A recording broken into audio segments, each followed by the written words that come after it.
Guys, आज हम करने जा रहे हैं क्लास 12 बिजनेस स्टडीज का chapter second principles of management. ये लास्ट टॉपिक है इस चैप्टर का। इससे पहली वाली वीडियो में मैंने पूरा चैप्टर समझा दिया है। जिन्होंने नहीं देखी है पहले वो जाके देखें। और ये जो है last topic principles of management जो कि फ्योल ने दी है। वीडियो स्टार्ट करने से पहले आप मेरे चैनल को सब्सक्राइब कर देना और बेल आइकन को क्लिक करना ना भूलें, जिससे मेरी न्यू वीडियो की आने वाली नोटिफिकेशन आपको टाइम पर मिल जाए। और मेरे वीडियो को लाइक और शेयर भी कर देना। अब जो प्रिंसिपल्स ऑफ मैनेजमेंट है फ्योल ने दिए हैं। फ्योल क्या है? Father of general management. हमारे को टेलर ने जो दिए थे वो प्रिंसिपल्स ऑफ साइंटिफिक मैनेजमेंट थे। जो फ्योल ने दिए हैं वो है प्रिंसिपल्स ऑफ मैनेजमेंट। फ्योल को हम क्या कहते हैं? Father of general management. और टेलर को क्या कहते थे? Father of scientific management. ठीक है। इसमें जो फ्योल ने टोटल 14 प्रिंसिपल्स दिए हैं, जो कि एक ऑर्गेनाइजेशन अगर इन प्रिंसिपल्स को फॉलो करती है तो क्या होता है, वो अपने गोल्स को आसानी से अचीव कर सकती है और अपनी जो भी उनकी प्रॉब्लम्स हैं उनको भी आसानी से सॉल्व आउट कर सकती है। फर्स्ट है division of work. Division of work के अंदर क्या है कि फ्योल कहता है कि वर्क को डिवाइड करना है। डिवाइड कैसे करना है? स्मॉल स्मॉल जॉब्स में, स्मॉल टास्क में। किसके अंदर डिवाइड करना है? स्मॉल टास्क के अंदर, छोटे छोटे टास्क के अंदर उस वर्क को हमें डिवाइड कर लेना है। और फ्योल कहता है कि डिवीजन ऑफ वर्क जो है इससे क्या होगा, पर्सन जो है अब सिमिलर ग्रुप में चले गए। सिमिलर ग्रुप के अंदर मीन्स कि जिसको फाइनेंस का काम आता है वो फाइनेंस में चला गया, जिसको एचआर मैनेजर का आता है वो एचआर में चला गया, जिसको सेल का आता है वो सेल में चला गया। ऐसे सारे सिमिलर ग्रुप्स में चले गए। इससे क्या होगा, वो ज्यादा से ज्यादा प्रोड्यूस करेंगे और उनकी जो एफिशिएंसी है वो भी इंक्रीज हो जाएगी। वो उस फील्ड के अंदर क्या हो जाएंगे, स्पेशलाइज्ड हो जाएंगे। एक कंपनी के अंदर अलग अलग डिपार्टमेंट्स होते हैं। फाइनेंस हो गया, मार्केटिंग हो गया, प्रोडक्शन हो गया। हर डिपार्टमेंट को क्या करना पड़ता है, डिवाइड कर देते हैं। जब भी डिपार्टमेंट्स बनाए जाते हैं कि हर एक चीज को डिवाइड कर देना कि किस काम को कौन सा पर्सन करेगा। फ्योल ये कहता है कि principle of division of work जो है हर टाइप के काम के ऊपर अप्लाई हो जाता है, चाहे वो टेक्निकल काम है चाहे वो मैनेजरियल काम है। जैसे टेक्निकल हो या मैनेजरियल, यानी अगर हम एग्जांपल लें, एक हॉस्पिटल के अंदर भी हम मैनेजमेंट वर्क को डिवाइड कर देते हैं और एक गवर्नमेंट ऑर्गेनाइजेशन के अंदर भी यही होता है, वर्क डिवीजन होता ही होता है। तो हर जगह ये प्रिंसिपल क्या है, अप्लाई किया जा सकता है। फिर है अथॉरिटी एंड रिस्पॉन्सिबिलिटी। अथॉरिटी क्या होती है? अथॉरिटी यानी पावर्स। जो पावर्स है वो किसको दी जानी चाहिए? उनके नीचे वाले एम्प्लॉयज को। यानी हर एक पर्सन को हमें अथॉरिटी देनी पड़ती है, कुछ अमाउंट तक अथॉरिटी दी जाती है कि जिनसे वो अपने टास्क को क्या कर सके, कंप्लीट कर सके। सबसे ज्यादा अथॉरिटी होती है टॉप लेवल मैनेजमेंट के पास, फिर उसके बाद होती है middle level, then lower level. जब इनकी जो सीक्वेंस है वो इस तरह से है, स्टार्टिंग में टॉप लेवल होता है, फिर मिडल एंड फिर लोअर। जिनको हमने अथॉरिटी दी है उनकी रिस्पॉन्सिबिलिटी बन जाती है। रिस्पॉन्सिबिलिटी बन जाना मतलब मैंने एक पर्सन को पावर दी है कि तुम डिसीजन ले सकते हो। अब जो उसने डिसीजन लिया है उसका हमें या तो पॉजिटिव इफेक्ट भी हो सकता है या फिर नेगेटिव इफेक्ट भी हो सकता है हमारी ऑर्गेनाइजेशन को। वो प्रॉफिट भी कमा सकती है और लॉस भी बियर कर सकती है। तो उसके ऊपर सारी की सारी रिस्पॉन्सिबिलिटी उस पर्सन की होगी जिसको मैंने डिसीजन ऑफ पावर दिया है, यानी डिसीजन लेने का अधिकार दिया है। ठीक है। तो अथॉरिटी के साथ साथ रिस्पॉन्सिबिलिटी भी दी जाती है कि इस चीज के ऊपर आप पूरी तरह से रिस्पॉन्सिबल होगे।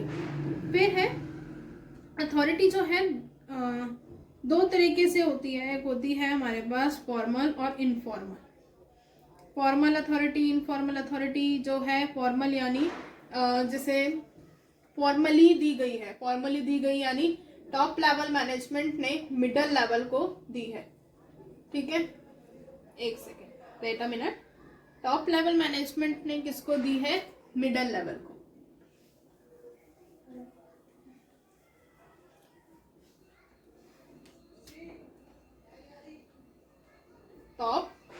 देन मिडल, इनको अथॉरिटी दी गई, ठीक है।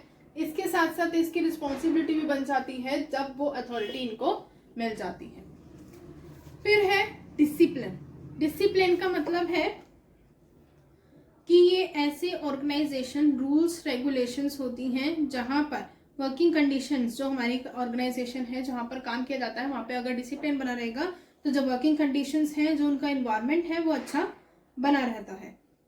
अब डिसिप्लिन जो है good superior at all levels, हर जगह पर अच्छा है और हर जगह पर वहाँ पर अगर कोई भी डिसीजन है, अगर कोई भी डिसिप्लिन फॉलो नहीं करेगा, यानी रूल्स और रेगुलेशन जो भी ऑर्गेनाइजेशन ने बनाई है उनको फॉलो नहीं करेगा, तो उनको क्या भरना पड़ेगा, एक पेनल्टी भरनी पड़ेगी। फिर आता है हमारे पास unity of command. Unity of command के अंदर क्या है, कमांड यानी किसी को हमने कमांड करनी है, यानी किसी को हमें ऑर्डर देना है। ऑर्डर दिए जाते हैं top level, middle level, lower, हर कोई उनको क्या दे सकता है, कमांड दे सकता है। लेकिन फ्योल के अकॉर्डिंग एक टाइम पर एक ही बॉस कमांड देने वाला होना चाहिए। दो सुपीरियर्स अगर कमांड एक ही टाइम पर एक ही एम्प्लॉय को देते हैं तो इसका मतलब वो वायलेशन है रूल ऑफ किसका वायलेशन हो जाएगा, यूनिटी ऑफ कमांड का, यानी हमने इस प्रिंसिपल को फॉलो नहीं किया। जैसे दो मैनेजर हैं, यानी दो सुपीरियर्स हैं ए और बी, और सी जो है उनके सबऑर्डिनेट है। ए कहता है कि मेरे को सेल इंक्रीज करनी है तो तुम क्या करो, 10% डिस्काउंट दे दो।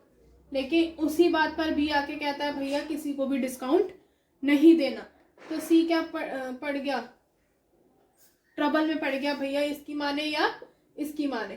तो इस टाइम पर उनका क्या होगा, फिर गोल भी अचीव नहीं होगा। एक टाइम पर एक ही पर्सन की बात माननी चाहिए उसे। तो यूनिटी ऑफ कमांड का इस केस के अंदर क्या हो गया, वायलेशन हो गया। अगर और इसके अंदर अगर वायलेशन हो जाता है तो इस टाइम पर क्या है, अथॉरिटी इज अनडिटरमाइंड। अथॉरिटी जो है वो अनडिटरमाइंड हो जाती है, यानी उनको ढंग से अथॉरिटी पावर का इस्तेमाल करना ही नहीं आया। Discipline is jeopardy. डिसिप्लिन भी सारा खराब हो जाता है क्योंकि डिसिप्लिन ही नहीं हुआ। एक पर्सन ने आके अपना कुछ बोल दिया, दूसरे पर्सन ने आके कुछ बोल दिया, वो बेचारा सोचता ही रह गया कि करना क्या है, ठीक है। फिर है unity of direction. Unity of direction के अंदर जो भी ऑर्गेनाइजेशन है, मान लीजिए हमारे पास एक मैगी ब्रांड है, ठीक है, एक मैगी का ब्रांड है। मैगी के ब्रांड के अंदर बहुत सारी जो अपडेट्स हैं वो आ चुकी हैं। अपडेट्स यानी नई नई चीज़ें आ गई हैं। मैगी के अलग से एक नूडल्स भी आते हैं और सूप्स भी आते हैं, ठीक है। अब दो अलग अलग ब्रांड हो गए उसके, केचप्स वगैरह भी आते हैं, बहुत चीज़ें आती हैं मैगी के ब्रांड में, बट हम दो लेके चलते हैं। नूडल्स आते हैं और सूप्स आते हैं। अब मैगी क्या कहेगी कि भैया मैं इन दोनों के क्या रखूं, फाइनेंशियल डिपार्टमेंट्स वगैरह जो और डिपार्टमेंट्स हैं वो दोनों के सेम रख दे। ऐसा नहीं होना चाहिए। हर एक डिपार्टमेंट का, हर एक और फील्ड का अलग डिपार्टमेंट्स होने चाहिए, अलग मैनेजर्स होने चाहिए कि वो एक ही जगह पर ढंग से काम कर सके। वन हेड, एक हेड पर एक ही प्लान होना चाहिए, यानी एक ही वन हेड, इसका मेन है वन हेड वन प्लान। एक ही काम पर एक ही मैनेजर होना चाहिए। ये नहीं कि फाइनेंस मैनेजर जो है वो इस पर भी ध्यान देगा, इस पर भी देगा, नहीं। अलग अलग प्रोडक्ट्स के अलग अलग डिपार्टमेंट्स भी होने चाहिए। नेक्स्ट है हमारे पास subordination of individual interest to general interest, यानी जो इंडिविजुअल पर्सन है, फ्योल के अकॉर्डिंग कहा जा रहा है कि हर एक वर्कर को ये समझना चाहिए कि वो ऑर्गेनाइजेशन के ऊपर काम कर रहा है, ठीक है। वो दोनों मैनेजर जो है, मैनेजर है चाहे सबऑर्डिनेट है, दोनों को ही अपना जो इंडिविजुअल इंटरेस्ट है उसको छोड़कर जनरल इंटरेस्ट पे काम करना है, ठीक है। क्या है, हर वर्कर ये सोचता है कि जो भी वो काम कर रहा है वो मैनेजर का कर रहा है। अगर मान लो वर्कर्स हैं, ठीक है, अब जब वो काम करेंगे, मैनेजर के गोल्स को अचीव करेंगे, उनको प्रॉफिट अर्निंग देंगे, तो उनके जनरल इंटरेस्ट, जिस काम से वो आए हैं, जिसकी मतलब जिसकी वजह से, जिस सिचुएशन की वजह से उन्होंने एक ऑर्गेनाइजेशन के अंदर एंटर किया है, तो उनके जो वो वाले गोल्स होंगे, जो पर्सनल गोल्स हैं, वो खुद ही क्या हो जाएंगे, अचीव हो जाएंगे। ठीक है, तो जनरल इंटरेस्ट पे काम करना है, इंडिविजुअल इंटरेस्ट पर काम नहीं करना। रेम्यूनरेशन ऑफ एम्प्लॉयज रेम्यूनरेशन, यानी फ्योल कहते हैं कि जो एक रेम्यूनरेशन भी मिलनी चाहिए एम्प्लॉयज को, just and equitable remuneration, just and fair remuneration. But ये भी ध्यान में रखना है कि अगर आप उनको रेम्यूनरेशन दे रहे हो तो ऑर्गेनाइजेशन की कैपेसिटी भी उतनी होनी चाहिए, यानी पेइंग कैपेसिटी के बियॉन्ड नहीं देना। पेइंग कैपेसिटी है तो देनी है कि एक ऑर्गेनाइजेशन उनको एक अच्छी रेम्यूनरेशन दे सकती है तो ही देनी है, अदरवाइज वो ना दे तो कोई भी दिक्कत नहीं है, बट पेइंग कैपेसिटी होना जरूरी है। फिर है सेंट्रलाइजेशन एंड डिसेंट्रलाइजेशन। सेंट्रलाइजेशन का मतलब है कि जहां पर पावर जो है सिर्फ एक हाथ में होगी, एक हाथ मतलब जो मेन मैनेजर वगैरह हैं उन्हीं के हाथ में पावर होगी। फिर डिसेंट्रलाइजेशन का मतलब है कि जहां पर जो पावर है वो सबके पास बांट दी जाएगी, हर एक लोगों के पास बांट दी जाएगी जो भी ऑर्गेनाइजेशन के अंदर वर्क कर रहे हैं। ये टॉप लेवल मैनेजमेंट है, इसने पावर मिडल वाले को बांट दी, मिडल वाले ने किसको बांट दी, और अपने सबऑर्डिनेट्स को, यानी हर एक चीज में, हर एक पॉइंट पे पावर बांट दी जाएगी। फिर नेक्स्ट है स्केलर चेन। स्केलर चेन के अंदर एक ऑर्गेनाइजेशन जो है बहुत सारे सुपीरियर्स और सबऑर्डिनेट्स को मिलकर बनाई जाती है, तो इनके अंदर अथॉरिटी के हिसाब से फॉर्मल लाइंस बनाई जाती हैं, हाईएस्ट टू लोएस्ट रैंक। किस बेसिस पर बनाई जाती हैं?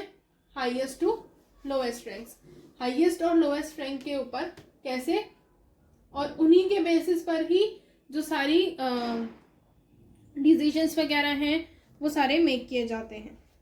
तो ये है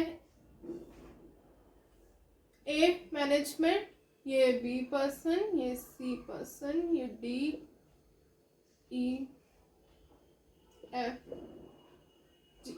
ठीक है, ये एक ऐसा डायग्राम बुक में दे रखा है, ध्यान से समझना। क्या है इसके अंदर, जो एफ है पर्सन, उसका सबऑर्डिनेट कौन है, सबऑर्डिनेट कह रही हूँ, सुपीरियर, उसका सुपीरियर कौन है? डी, डी का सुपीरियर बी, बी का सुपीरियर ए, ऐसे ही जी का सुपीरियर ई और ई का सुपीरियर सी।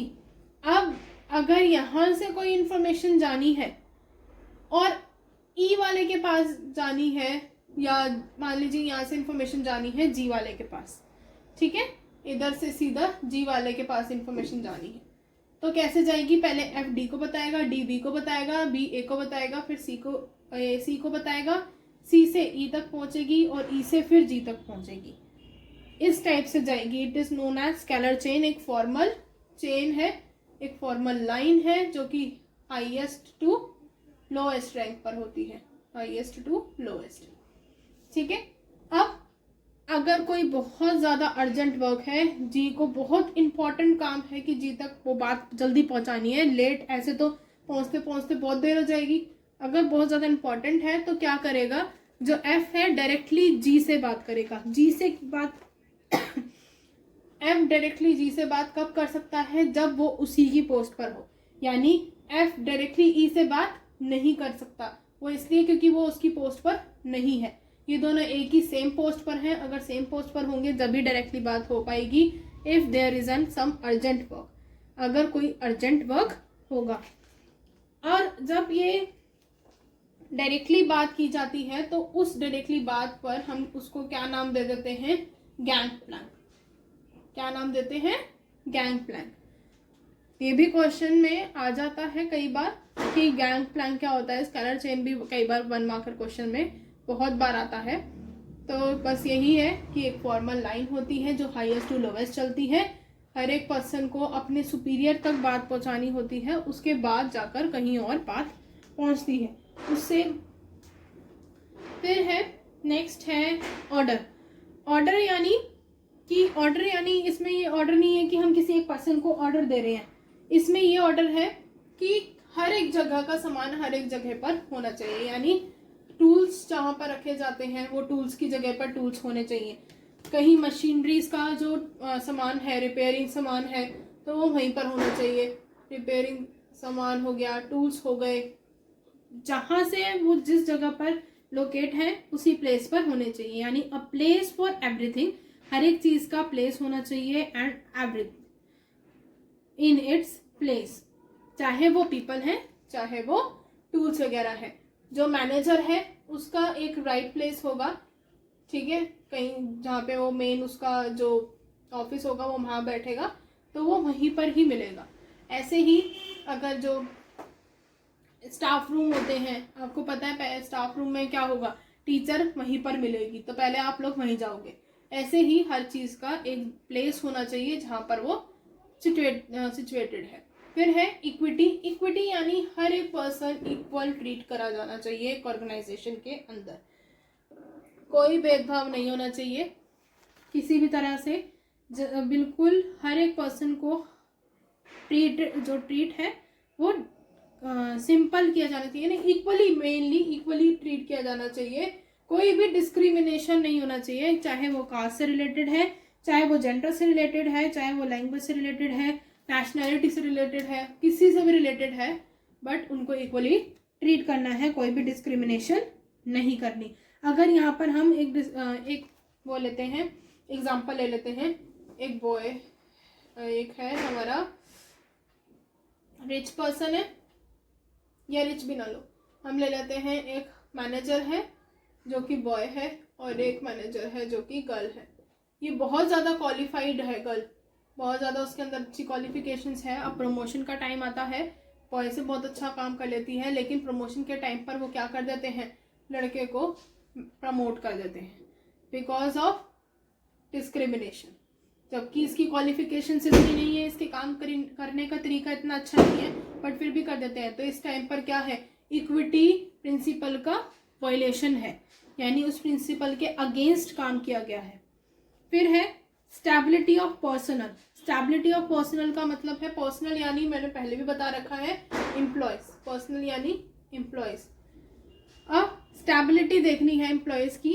अब नए नए जो एम्प्लॉयज हैं, कई बार ऑर्गेनाइजेशन जो है न्यू एम्प्लॉयज को क्या करती है, रिक्रूट करती है। तो जो न्यू एम्प्लॉयज हैं उनको धीरे धीरे टाइम लगता है थोड़ा स्टेबल होने में, थोड़ा सा, और एक नई ऑर्गेनाइजेशन होती है, उनके नए रूल्स जानने में, नए प्रोसीजर्स को फॉलो करने में, तो उनको एक अच्छा यानी एक टेन्योर देना चाहिए, यानी एक टाइम देना चाहिए, मिनिमम टाइम देना चाहिए कि वो अपने खुद के रिजल्ट्स, अपनी कैपेबिलिटी को शो कर सके।